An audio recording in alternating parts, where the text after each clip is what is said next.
की माँ कहीं अपनी पुरानी जिद पर फिर से बैठ ना जाए। हे भगवान, इस बार बचा लो, अगले साल पक्का माँ की जिद पूरी कर दूंगा। तभी दरवाजे की घंटी बजती है।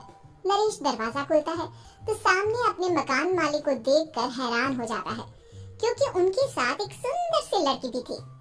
नमस्ते अंकल, कुछ काम था, मुझे बुला लेते। आपने क्यों कष्ट किया? अरे नहीं नहीं, इसमें कष्ट कैसा, मैं तो बस तुम्हें रीना से मिलवाने आया था। आज से रीना तुम्हारे साथ इसी फ्लैट में रहेगी। अंकल, कोई लड़का फ्लैटमेट नहीं है? एक अनजान लड़की के साथ रहना मेरे लिए थोड़ा अजीब होगा। देखो नरेश, मैं तुम्हें पहले भी बता चुका हूँ कि इस फ्लैट में तुम्हें किसी न किसी के साथ एडजस्ट करना ही होगा, या फिर तुम अकेले पूरे फ्लैट का किराया दे दो, मैं किसी को नहीं रखूंगा।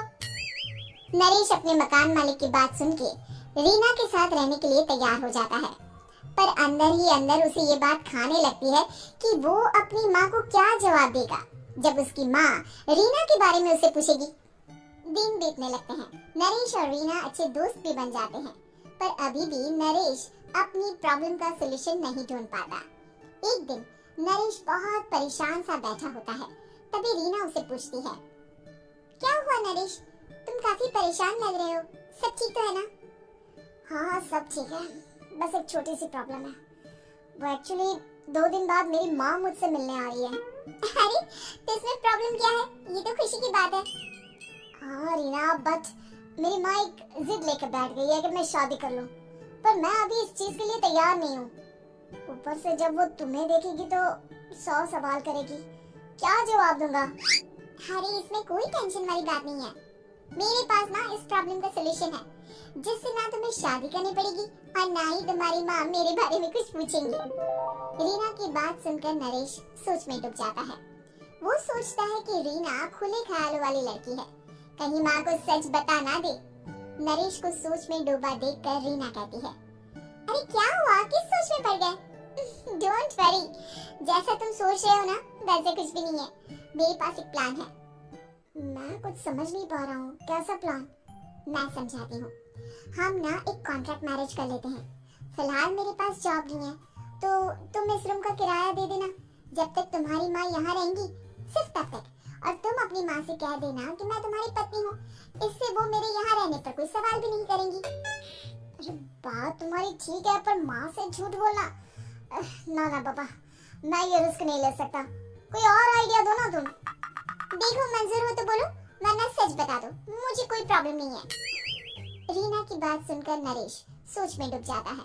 बहुत सोचने के बाद जब उसे कोई रास्ता नहीं मिलता तो वो रीना के बताए हुए रास्ते पर चलने के लिए तैयार हो जाता है। वो रीना से बात करता है और अपनी माँ की पसंद और नापसंद के बारे में बताता है। रीना भी नरेश की सभी बातों को ध्यान से सुनती है, ताकि कहीं उससे कोई गलती ना हो जाए। आखिर वो दिन भी आ जाता है जब नरेश की माँ उससे मिलने दिल्ली आ जाती है। नरेश अपनी माँ को फ्लैट पर लेकर जाता है। जैसे ही नरेश की माँ फ्लैट के अंदर जाती है, रीना उसके पैर छू लेती है। ये देखकर नरेश की माँ थोड़ी घबरा जाती है और नरेश से पूछती है, अरे बेटा नरेश, ये कौन है? माँ, ये आपकी बहू रीना है। माफी चाहता हूँ, सब कुछ इतनी जल्दी में हुआ कि आपको बता ही नहीं पाया, इसलिए सोचा कि क्यों ना आपको सरप्राइज दिया जाए। अरे बेटा, मैं तो बस तेरा घर बसा हुआ देखना चाहती थी।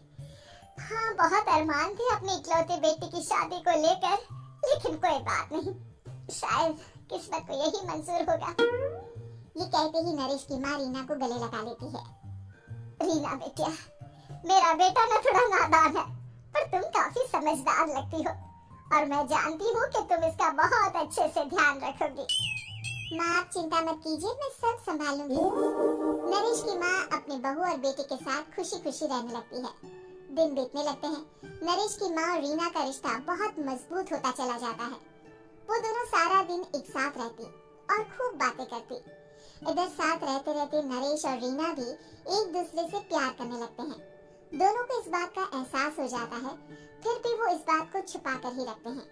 एक दिन नरेश की माँ और रीना शादी के बारे में बात करने लगते हैं। रीना बेटिया, ये तो नरेश ने मुझे बिना बताए शादी कर ली, वरना मैं तो अपने इकलौते बेटे की शादी इतनी धूमधाम से करती कि सारी दुनिया देखती रह जाती। अच्छा माँ, आप ऐसा भी क्या करती नरेश और मेरी शादी में जो दुनिया देखती रह जाती। अरे बिटिया, एक माँ के अरमान तुम अभी नहीं समझोगी। मैं तो अपनी बहू को एक रानी की तरह लेकर आती और शादी भी बिल्कुल शाही अंदाज में करती, पर मेरे तो सारे अरमान ऐसे ही रह गए। मुझे तो अपने बेटे और बहू की खुशी चाहिए बस। ये कहते हुए नरेश की माँ की आंखों में आंसू आ जाते हैं।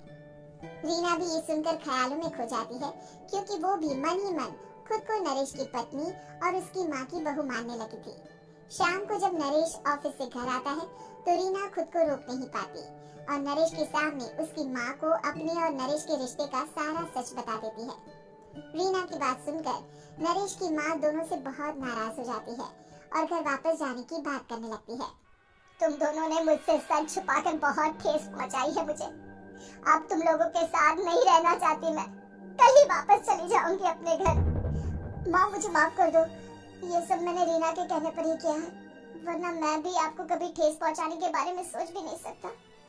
हाँ माँ, हमने ये सिर्फ आपका दिल रखने के लिए किया, प्लीज हम दोनों को माफ कर दीजिए।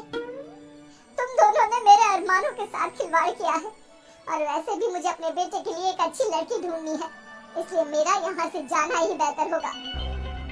माँ की ये बात सुनकर रीना खुद को रोक नहीं पाती। माँ, क्या मैं आपके घर की बहू बनने लायक नहीं हूँ? रीना की बात सुनकर नरेश हैरान रह जाता है। नरेश की माँ भी कुछ समझ नहीं पाती। मैं कुछ समझी नहीं, आखिर तुम कहना क्या चाहती हो? माँ, मैं वो नरेश से बहुत प्यार करती हूँ और साथ ही साथ मैं आपको भी अपनी माँ मान बैठी हूँ।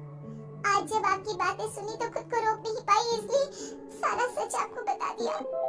रीना की बात सुनकर नरेश की माँ की आंखों में आंसू आ जाते हैं और वो अपने बेटे नरेश और रीना को गले लगा लेती है। मेरे घर की बहू तो सिर्फ रीना बिटिया ही बनेगी। मैं आज ही तुम दोनों की शादी की तारीख निकलवा दूंगी, बस एक बार तुम्हारे घर वाले मान जाए।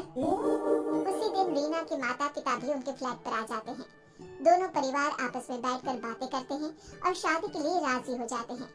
रीना भी कॉन्ट्रैक्ट फाड़ देती है और कहती है, सही मायने में मैं अब बहू बनूंगी, अब तक तो सिर्फ कॉन्ट्रैक्ट वाली